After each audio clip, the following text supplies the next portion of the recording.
This channel does not promote any violent, harmful, or illegal activities. All content provided by this channel is meant for an educational purpose only.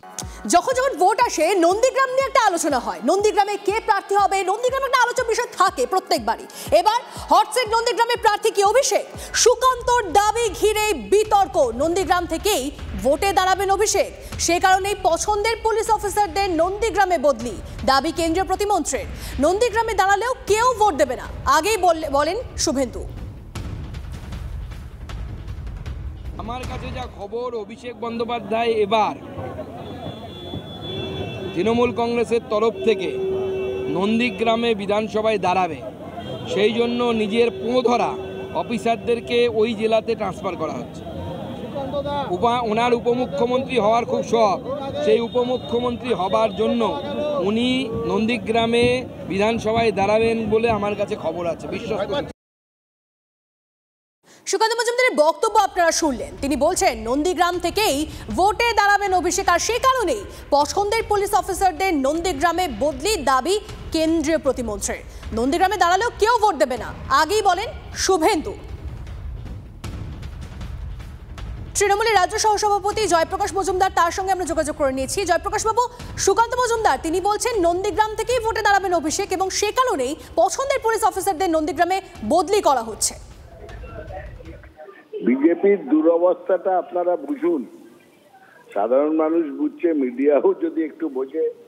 তার কারণ নিজেদের প্রার্থীরা কে কোথায় দাঁড়াবে ঠিক হচ্ছে না, তারা ঠিক করতে পারছে না।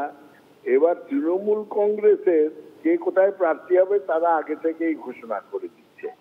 আরে তৃণমূল কংগ্রেসের কাছে এখন 225-এর বেশি এমএলএ আছে এবং মমতা বন্দ্যোপাধ্যায় ঠিক করেন কে কোথায় দাঁড়াবে।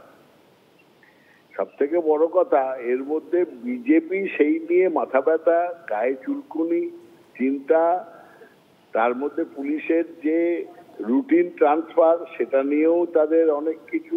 শুধু দলের হিসেবটা রাখেন না, কেন রাজ্য কমিটি হলো না, কেন জেলা কমিটিগুলো করতে পারছে না, কেন সংগঠন নেই, কেন কোথাও লোকজন পাওয়া যাচ্ছে না, এইসব নিয়ে না চিন্তা করে শুধু পরের ঘরে উকি দেওয়ার স্বভাব, তার জন্যই বিজেপির এই দুরবস্থা। বেশ, ধন্যবাদ আপনার প্রতিক্রিয়ার জন্য। এই মুহূর্তে আরো একটা চাঞ্চল্যকর খবর আসছে। রাতের শহরে তরুণী শ্লীলতাহানির অভিযোগ জালে 1 বলে খবর। প্রগতি ময়দান থানা এলাকায় তরুণীকে অপহরণ করে শ্লীলতাহানির অভিযোগে জালে তরুণীর এক পরিচিত, এমনটাই জানা যাচ্ছে। সুপ্রিয়া আমাদের প্রতিনিধি আমাদের সঙ্গে রয়েছে। সুপ্রিয়া, ঠিক কি অভিযোগ? দেখো, অপহরণ এবং শ্লীলতাহানির অভিযোগে আলতাফ আলম নামের যুবক গার্ডেন রিচ এলাকার বাসিন্দা, তাকে গতকাল রাতে অভিযান চালিয়ে কলকাতা পুলিশ ইতিমধ্যেই গ্রেফতার করেছে। প্রগতি ময়দান থানার পুলিশ গ্রেফতার করেছে, তাকে আজকে আদালতে পেশ করা হবে।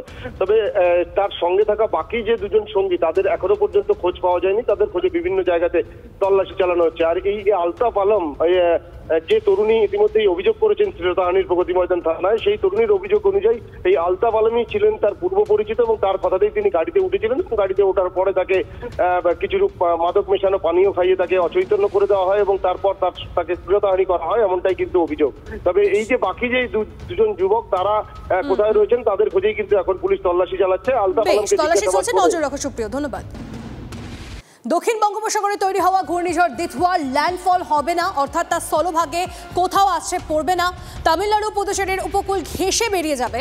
মৌসুম ভবন এর আগেই জানিয়েছিল রবিবার সকালের মধ্যে তামিলনাড়ু পুদুচেরি দক্ষিণ অন্ধ্রপ্রদেশ উপকূলে আছড়ে পড়তে পারে দিতওয়া, কিন্তু ঘূর্ণিঝড় আরও কাছে এগিয়ে আসার পর তা গতিবিধি নতুন করে পর্যবেক্ষণ করা হয়েছে।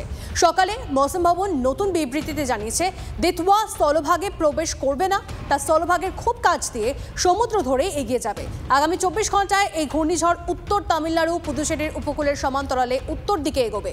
স্থলভাগের সর্বোচ্চ 30 থেকে 70 কিলোমিটার কাছে আসতে পারে ঘূর্ণিঝড়, সর্বোচ্চ 70 থেকে 80 কিলোমিটার বেগে ঝড় বইতে পারে তামিলনাড়ু পুদুচেরি উপকূলে। দমকা হাওয়ার বেগ পৌঁছতে পারে 90 কিলোমিটারে। পশ্চিমবঙ্গে ঘূর্ণিঝড়ের কোনো প্রভাব আপাতত পড়ছে না, রাজ্যের সর্বত্র আবহাওয়া শুকনো।